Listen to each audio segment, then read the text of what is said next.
Everything seen here has something in common.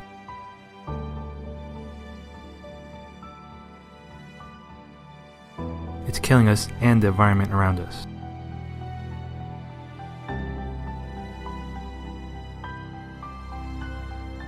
The problem isn't the food, it's that everything you see is covered in plastic.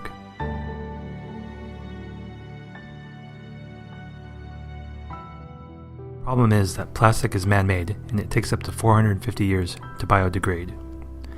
This plastic waste usually ends up in our oceans, which harms marine life. Marine animals often mistake plastic products as food and consume them.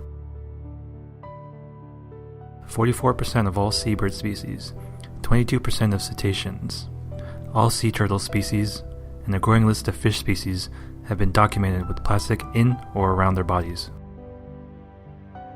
When we consume seafood, there's a high chance that we're also consuming microplastics, plastic that has been broken down into tiny pieces.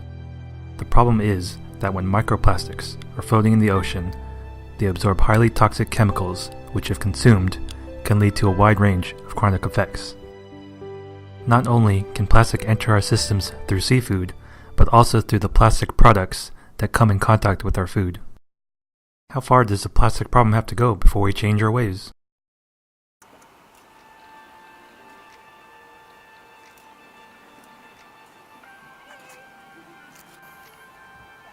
Conceived in the fall of 2012 at a National Geographic Young Explorers Workshop at Cornell University, Plastic Tides is a non-profit that aims to clean up our plastic-filled oceans. Their goal is to educate people about the solutions to sustainability and how everything ties into plastic. They plan many expeditions and beach cleanups to collect samples as evidence to prove how harmful plastics are. Plastic Tides specializes in stand-up paddleboarding for their expeditions, educating, and reaching out to communities to take a bigger look at the situation in front of us. The nonprofit is owned by 3 co-founders, Christian Shaw, Gordon Middleton, and Celine Jennison.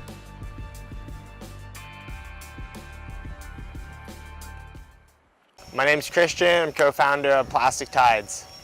Okay, so what are we doing here today? We're out here, Celine and I are about to paddle from Santa Cruz to Monterey to bring our coast in the US, in the Arctic, really anywhere that there's oil extraction planned with the new administration. This is a really big threat, and we want to show people that not only is this a big issue, but it also connects directly to plastic pollution. Let's go. So you conceived Plastic Tides at Cornell University Workshop, right? Yeah. So from Cornell to now, what would you say is your biggest accomplishment? It's been a long time since then. We've done a lot of things.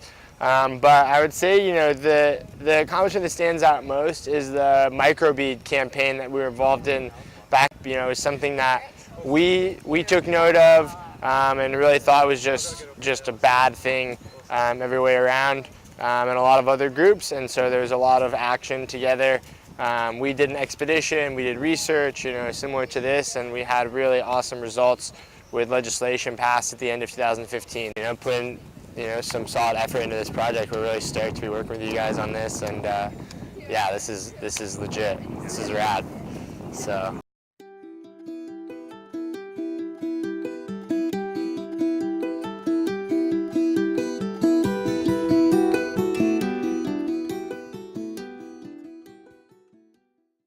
Can you please introduce yourself and tell us a little bit about your company? Sure. My name is David Dennis. I'm the co-founder of Ventana Surfboards and Supplies here in Santa Cruz, California, and we aim to be the most environmentally responsible surf company in the world. What process do you go through to make your surfboards, and in what way are they eco-friendly? So we are the first company in the world to have all of our surfboards gold verified for EcoBoard friendliness by the sustainablesurf.org organization, the standards body that assigns an environmental rating to surfboards. So what made you interested in ocean conservation? Well, for us, we love to surf, we love the ocean, and as the owner of a surf company, we need to have a healthy ocean. If people can't go in the water, if the water's polluted, if there's pesticide runoff, if there's bacteria, if there's an oil spill, we can't have a business, and a community like Santa Cruz can't thrive because so much of what we do is dependent on tourists coming to the beach. We're at Carmel Beach, and pretty sure this is tar. This black stuff is really sticky. Right, Christian? Yeah, my feet were sticking to it. I'm out here in the Kelp Forest. Over there is Pleasure Point. You can see the surfers. There's some swell coming in. Well, this is why they call it a kelp forest. Check out this kelp. So this is a typical example of what oil becomes: trash on the beaches and in the kelp forest. How would you say plastic pollution affects us as a whole? Well, we've got a massive problem with millions and millions of tons of plastic in the ocean, which is often consumed by marine life, which we then consume. And so essentially we're potentially consuming toxic materials simply by the fact that it's entering into the ecosystem that we feed on. Not to mention, from our perspective, the moral and ethical issues around killing sea life as a result of plastic pollution in the ocean. The process of making plastic begins in the oil industry. Plastic is made of crude oil, which is then processed and distilled to form plastic. The way we extract oil is extremely bad for the environment. Not only does it release methane and black carbon, two potent greenhouse gases, but there's also the possibility of an oil spill. President Donald Trump has been working on plans to allow new offshore drilling on nearly all U.S. coastal waters. This would be a huge threat to the environment. If we don't stop the offshore drilling, the amount of wildlife casualties would increase, and we would be allowing toxic chemicals to pollute our environment, speeding up global warming. The solution is regenerative, perennial agriculture. Using crops, we can pull in the carbon from the air and store it in the soil through photosynthesis. Unlike carbon in the air, more carbon in the soil is good for the health of our crops. Instead of producing waste, we should be trying to compost what we throw out. Adding a thin layer of compost on top of the crops helps absorb carbon into the soil. To spread awareness of plastic pollution, Plastic Tides started their own guerrilla campaign by distributing stickers to students on college campuses around the Bay Area. Students placed them on water bottles, laptops, and cars to show their support for the elimination of plastic in their lives.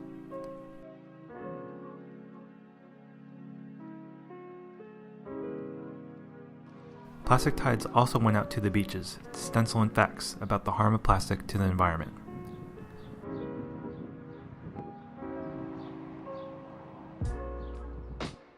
These facts were written with chalk on sidewalks near the beaches to target high foot traffic.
It's everyone's responsibility to help save our planet. So what can you do? Here are the 3 steps you can take. Awareness. Know what's going on in the environment and help educate others. Aim. Set goals to becoming more environmentally friendly. Action. Do your part to achieve those goals. Let's work together to make a difference.